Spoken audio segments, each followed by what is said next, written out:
Food o pagkain ito ay ang proseso ng pagkakaroon ng sustansya mula sa pagkain at pag-inom ng tubig or likido ay kailangan ng ating katawan upang mapanatili ang kalusugan at mabuhay. Ito ay isang pangunahing pangangailangan ng tao at iba pang mga nilalang upang lumakas at magpatuloy sa kanilang mga buhay.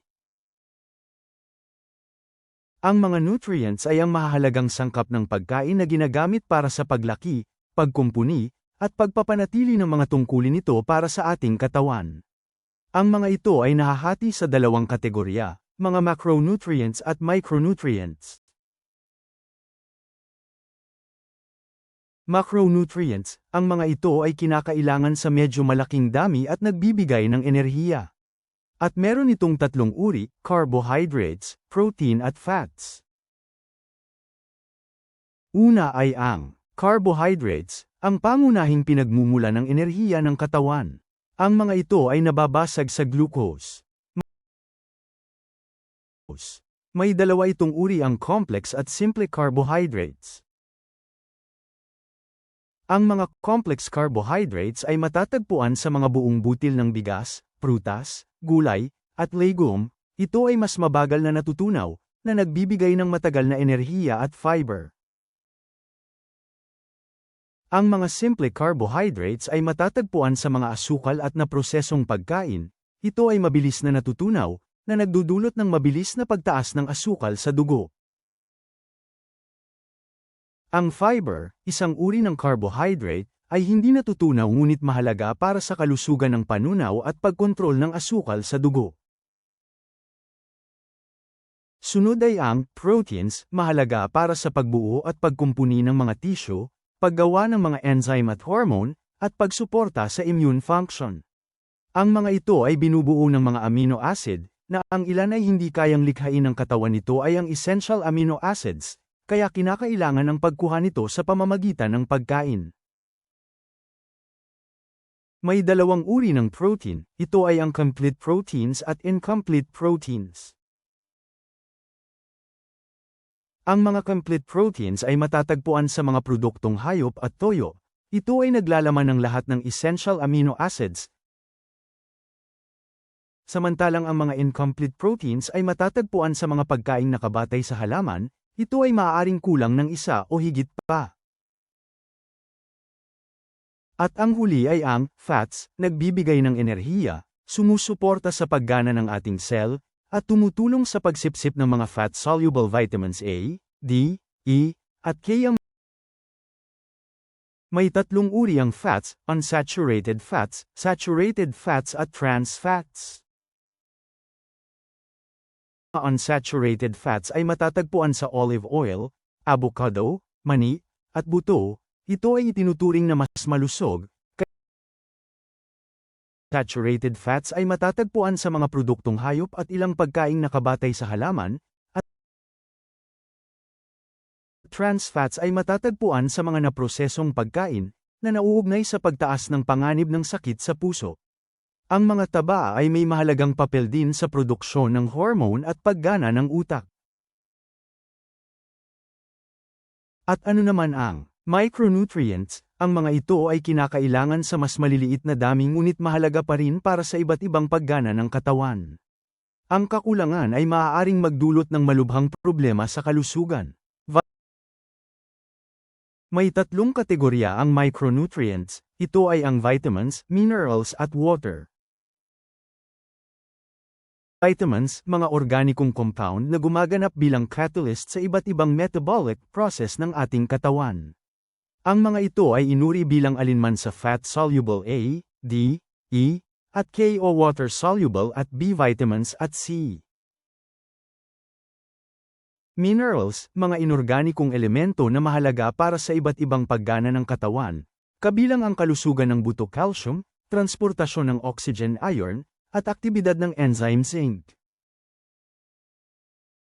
Water, mahalaga para sa lahat ng paggana ng katawan, kabilang ang regulasyon ng temperatura, transportasyon ng sustansya sa ating katawan.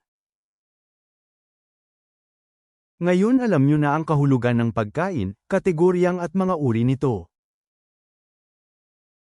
Ayon sa Food and Nutrition Research Institute of Department of Science and Technology, and Food Pyramid ay isang representasyon ng inirekomendang proporsyon ng iba't ibang grupo ng pagkain na dapat nating kainin araw-araw para sa isang balanseng diet.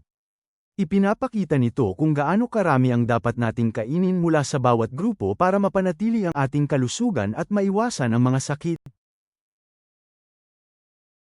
Tignan ang larawan ng Food Pyramid. Ang pinakamalaking bahagi sa ibaba ay karaniwang binubuo ng mga pagkaing mayaman sa carbohydrates, tulad ng kanin, tinapay, mais, at iba pang butil-butil.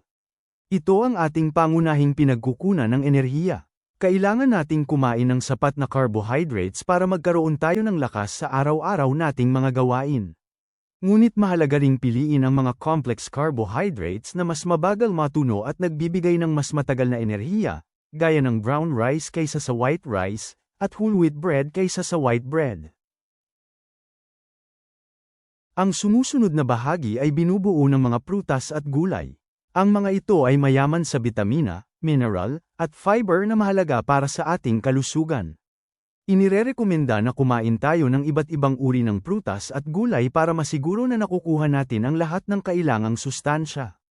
Ang mga ito ay tumutulong sa pagpapalakas ng ating immune system, pagpapanatili ng malusog na timbang, at pag-iwas sa iba't ibang sakit.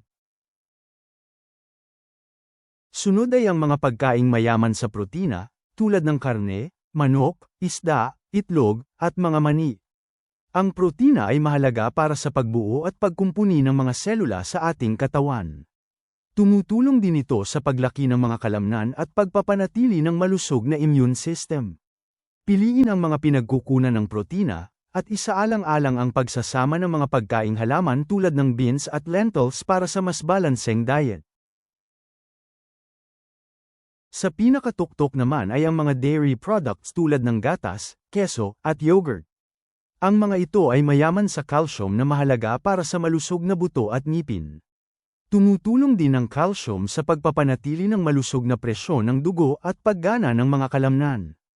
Ngunit mahalagang piliin ang mga low-fat o fat-free na dairy products para mapanatili ang malusog na timbang.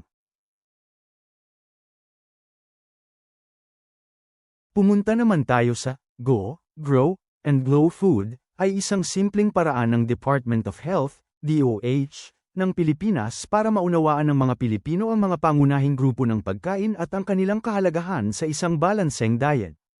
Inihahati nito ang mga pagkain sa tatlong grupo ayon sa kanilang pangunahing tungkulin sa katawan. Grow foods, ang mga ito ay mahalaga para sa paglaki at pag-unlad ng ating katawan, lalo na para sa mga bata at mga kabataan. Ang grow foods ay mayaman sa protina.